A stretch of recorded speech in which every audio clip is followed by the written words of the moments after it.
السلام علیکم ورحمۃ اللہ وبرکاتہ۔ الحمدللہ وکفا والصلاة والسلام علی عبادہ الذین اصطفى اما بعد۔ اللہم صلی علی محمد وعلی آل محمد۔ عزیزان گرامی قدر، آج جس موضوع پر گفتگو کرنا ہے وہ ہے بابرکت مساجد جن کا ذکر قرآن اور سنت میں ہے۔ بعض مساجد کو بعض اسباب کی وجہ سے خاص اہمیت حاصل ہے۔ ان میں سے جو پہلی مسجد ہے جس کو مسجد حرام یعنی بیت اللہ کہا جاتا ہے، اللہ تعالیٰ جل شانہ نے ارشاد فرمایا، بلا شبہ پہلا گھر جو لوگوں کے لیے مقرر کیا گیا ہے یقیناً وہی ہے جو مکہ میں ہے، بہت بابرکت اور جہان والوں کے لیے ہدایت ہے۔ سورہ آل عمران۔ اسی طرح رسول اللہ صلی اللہ علیہ وسلم نے ارشاد فرمایا، الحجر الاسود من الجنت، سنن نسائی، حجر اسود جنت سے آیا ہے۔ اور رسول اللہ صلی اللہ علیہ وسلم نے ارشاد فرمایا، صلاۃ فی المسجد الحرام افضل من 100,000 صلاۃ فیما سواہ، سنن ابن ماجہ۔ مسجد حرام میں ایک نماز ادا کرنا دوسری مساجد میں ادا کی گئی 1,00,000 نمازوں سے افضل ہے۔ اللہ اکبر۔ نمبر 2، مسجد نبوی۔ اس کی تعمیر رسول اللہ صلی اللہ علیہ وسلم نے اپنے دست مبارک سے کی، صحیح بخاری۔ اس مسجد میں یعنی مسجد نبوی میں رسول اللہ صلی اللہ علیہ وسلم کی قبر مبارک سے منبر رسول صلی اللہ علیہ وسلم تک کا حصہ روضۃ من ریاض الجنہ، جنت کا باغ ہے، اور آپ صلی اللہ علیہ وسلم کا منبر حوض کوثر پر ہوگا، صحیح بخاری۔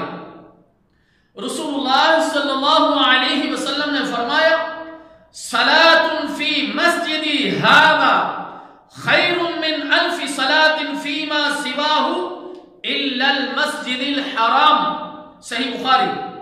مسجد نبوی میں ایک نماز پڑھنا مسجد حرام کے سوا دوسری مساجد میں ادا کی گئی 1,000 نماز سے بہتر ہے۔ نمبر 3، مسجد اقصی جو بیت المقدس میں ہے، یہ دنیا میں مسجد حرام کے بعد تعمیر ہونے والی دوسری مسجد ہے، صحیح بخاری۔ یہ مسجد مسلمانوں کا پہلا قبلہ بھی ہے، صحیح بخاری۔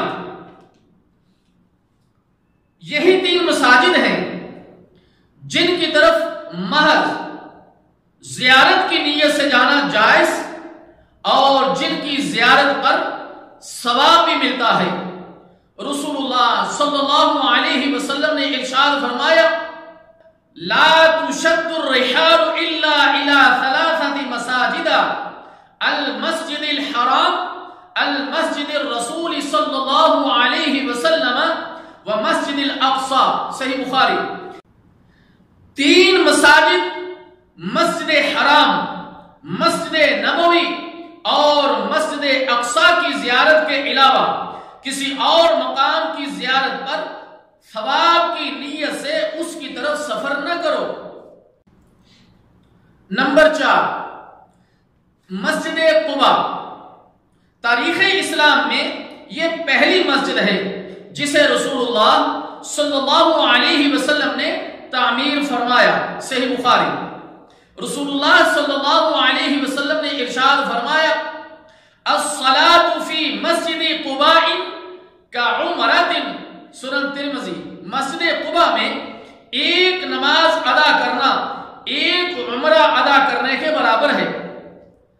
سنن ابن ماجہ میں حدیث نمبر 1412 میں ہے، کہ جو شخص گھر سے وضو کر کے مسجد قباء میں آئے اور ایک نماز پڑھے اسے ایک عمرے کا ثواب ملتا ہے۔